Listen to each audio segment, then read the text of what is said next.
Absolutely, he is. Okay, so what everyone really wants to know about, present company included here, is first in human early feasibility study update.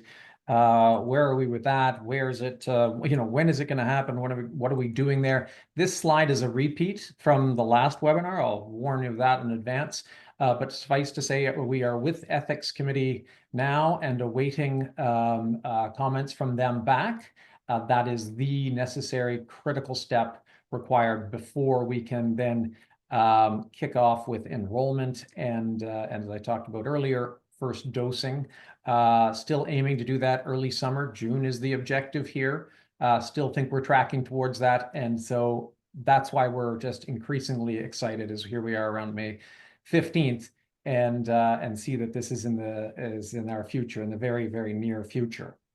Carmen, do you want to speak to sort of our protocol here and what we're achieving, where we're seeking to achieve? So again, for those that probably haven't heard about this, so an early feasibility study is necessary as this has never been done in humans. The first step in the study is to identify patients that, now we've selected patients that have been on immunotherapy and have failed. That's because our hypothesis is that we'll prove that we can convert them to responders, the cold tumors or the hot tumor. We need 10 patients and not more than 10 patients. Why just so few?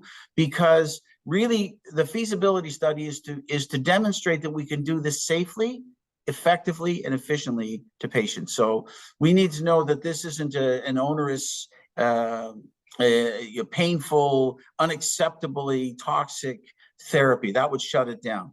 And so if we can, it takes just a few patients, and so we're very excited about the organization that's doing the research for us. Dr. Rojas is the principal investigator. He presented at ASCO last year. He's presenting again this year. These are world-class medical investigators, and so we select 10 patients, and then essentially what we do is we biopsy part of the agreement and the consent. The patient agrees to have a biopsy done of the tumors that aren't responding, that are persisting, and then we start our therapy applying the targeted hyperthermia. So as you've seen, and I've explained in the mice, injecting the gold, passing the near infrared light through them, demonstrating that we can do this, the patient tolerated it, that the treater can do it, they can learn the technique with relative ease, and then simply observing what the response is to the tumor. Was it painful? Did they mind it? How did they do in the days following?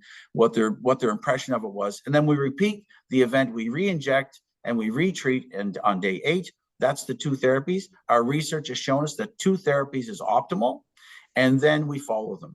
And so we every week they're followed. We monitor the response in the tumors. We monitor the response in the patient. Are they having complications of any kind? And then at the end of it, at the third, like after 4 weeks, what we want to do, if there's tumor remaining, we'll biopsy it to see how effective was our therapy? What was the immunology that we generated, that we introduced in this manner? It's a short study because that's what's required. While we're talking, we're planning the follow-up study, of course, but we need to get this one behind us so that we can move to the more pivotal studies. Yeah. And so in terms of what we'll be able to report on, Carmen's talked about the idea that we'd at day 30 be able to assess the tumor, and it's going to be tumor size, but it's also going to be biomarker data taken from the biopsy to be able to understand, okay, great, the tumor's shrunk, but what's going on in the immune system? Have we created the change that we're looking to change here? Because that is the concept. Yeah. And just to frame that expectation, we don't expect tumors to disappear in 30 days. That would be, if that happens, sound the bells. It's a miracle. But we do. There will be some incremental reduction in the size of the tumor, and that's response. And so that if the tumor wasn't responding to everything else that's been going on, that's a win. But then the next win, as you just said, is so then why did that response happen? And then we intend, and our hypothesis is we are showing the response because we've generated novel immunity that wasn't there based on the first biopsy and the comparison to the next biopsy. So yeah. Yeah, so I hope everyone gets a sense as to why we're so excited about this right now. It's so close, and it's a great deal of work has gone into setting this up, establishing this, a lot of time as well, as our patient investors will tell you. And we're so close, we expect to be able to have results quickly with a 30-day cycle time for each patient. There's a question here about enrollment time and whether we think it'll be quick enrollment or not. Carmen, you've had this discussion with Dr. Rojas. Yeah, so Dr. Rojas, they have their patient population is similar in terms of the treatment of the diseases, but they have a large volume. And Dr. Rojas is quite confident that we'll have somewhere between 3 and 6 patients in the first month. Now, I'm going to be, that's very optimistic. This person is the expert in that field. I would be excited if we got 2 per month, to be honest. But his expectation. You see, the thing is with this group, and this is partly by design, many people that are treated with immunotherapy are treated for a long period of time, even if there is no response.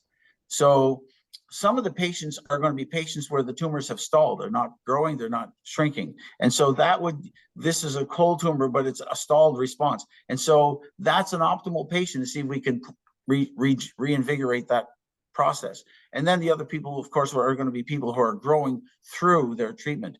And this phenomenon of melanoma spreading to the skin and the soft tissue on the surface of your body is quite frequent. And so they have a patient population that actually doesn't have an alternative to what we're bringing to their treatment menu. And so this is why he's quite confident that our numbers will be. We should, if we see 6 in a month, that would be wonderful. If we see 3 in a month, I think we've achieved more than we could hope for. Yeah, the fact that they're on the best option available currently and it's not working leads us to be very confident in terms of our ability to enroll patients into this study. Yeah.